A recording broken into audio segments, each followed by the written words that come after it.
దీనికి కూడా చాలా స్పష్టంగా మైల్ స్టోన్స్ తయారు చేసుకున్నా. అయితే ఇంకొక విషయం కూడా మీరు గుర్తుపెట్టుకోవాలి.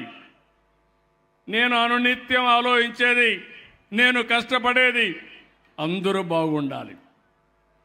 నేను అందరి వాడిని, ఏ ఒక్కరి కోసరం నేను మాట్లాడడం లేదు. ఈ రాష్ట్రం కోసరం మాట్లాడుతున్నా, 5 కోట్ల ప్రజల కోసరం మాట్లాడుతున్నా. ఒక కన్న తండ్రి తన పిల్లల్లో ఎవరైనా బలహీనుడుంటే లేకపోతే దివ్యాంగుడుంటే ప్రత్యేకమైన శ్రద్ధ పెడతాడు. అదే సందర్భంలో నేను కూడా ఆలోచించేది ఒకటే, అందరికీ న్యాయం జరగాలి, బడుగు బలహీన వర్గాలకు అండగా ఉండాలి, వాళ్ళని కూడా సమాజంలో పైకి తీసుకురావాలి, అందరితో సమానంగా సమాన అవకాశాలు వారికి కూడా వచ్చే విధంగా చేయగలిగితే అదే నిజమైన ప్రజాస్వామ్యం, అదే నిజమైన ప్రజాసేవను కూడా మీకు తెలియజేస్తున్నా. అందుకే ఆ ఆలోచనలో పుట్టిన ఆలోచనే ఈరోజు మార్గదర్శి బంగారు కుటుంబం. మీరు ఒక విషయం గుర్తుపెట్టుకోవాలి. ఒకప్పుడు నేషనల్ హైవేస్ ఉన్నాయి, రోడ్లు సరిగా ఉండేటివి కాదు. ఒకప్పుడు టెలిఫోన్ సరిగా వచ్చేది కాదు. ఒకప్పుడు కరెంటు సరిగా వచ్చేది కాదు. ఒకప్పుడు చదువుకోవాలంటే స్కూల్స్ లేవు.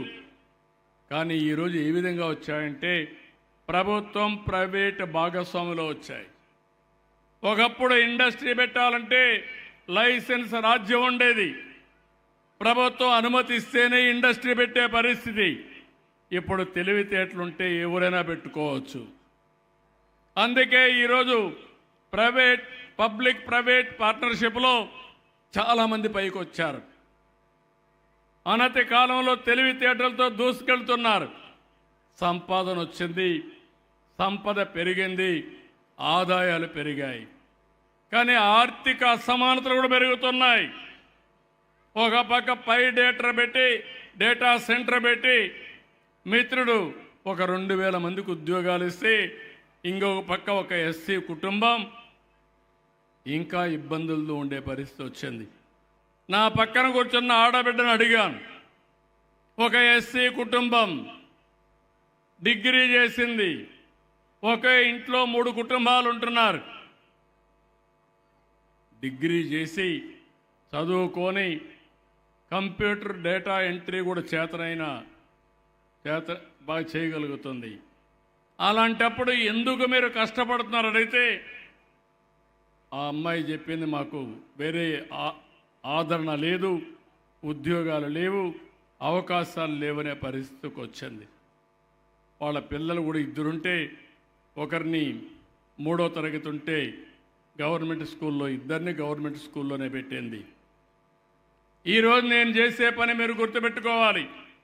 ప్రభుత్వం అనేది అన్నీ చేస్తాం, ఎక్కడికక్కడ మీకు చేయవలసిన పనులన్నీ చేసి ఆ తర్వాత ఈరోజు నేను ఆలోచించేది ప్రైవేట్ భాగస్వామ్యంతో మీ జీవితాలు మార్చాలని. ఈ ఊరికి వచ్చాను, 1925 ఇండ్లున్నాయి. ఈ ఇండ్లు అందరికీ ఉన్నాయని ఇచ్చారు, కానీ కొంతమందికి ఇండ్లు ఉన్నాయి కానీ అవన్నీ కూడా నివాస యోగ్యము కాని ఇండ్లు ఉన్నాయి. వాళ్ళందరికీ ఇండ్లు కట్టించాల్సిన బాధ్యత ఉంది. దగ్గర 1625 ఇండ్లలో టాయిలెట్లు ఉన్నాయి, మరుగుదొడ్లు ఉన్నాయి, 300 లేవు. నేను కలెక్టర్కి ఆదేశాలు ఇస్తున్నా, వితిన్ డేస్ 3 నెలల 6 నెలల పెట్టుకొని అందరికీ మరుగుదొడ్లు కట్టి మరుగుదొడ్లు వాడకంలో తెచ్చే బాధ్యత గ్రామ సచివాలయంది, ఇక్కడుండే స్థానిక సమస్యలది, కలెక్టర్ది అని చెప్పి కూడా నేను మీకు తెలియజేస్తున్నా. ట్యాప్ వాటర్ ఉంది. నేను ఆ రోజు చెప్పాను, ప్రతి ఒక్క ఇంటికి కొళ్ళాయి ద్వారా నీళ్ళు ఇస్తాం, సస్టైనబుల్ వాటర్ ఇస్తాం. పక్కనే కృష్ణా జలాలు వచ్చాయి, పక్కనే ఉన్నాయి. ఎక్కడైతే ప్రకాశం బ్యారేజ్లో నీళ్లున్నాయి, మీ ఊరికి వస్తే తాగడానికి నీళ్లు లేని పరిస్థితి. ఈ నీళ్లు ఇవ్వడానికి ప్రత్యేకమైన వాటర్ స్కీమ్ తీసుకొస్తాం. అన్ని ఇండ్లకు నీళ్లు ఇచ్చే బాధ్యత నేను తీసుకుంటా, దాంట్లో ఏమాత్రం అనుమానం లేదు.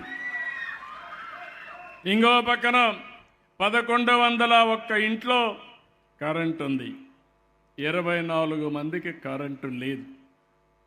కరెంటు కూడా మీరు పెట్టుకోవాలి. ఆ 24 మందికి ఇమీడియట్గా ఇమ్మంటాను.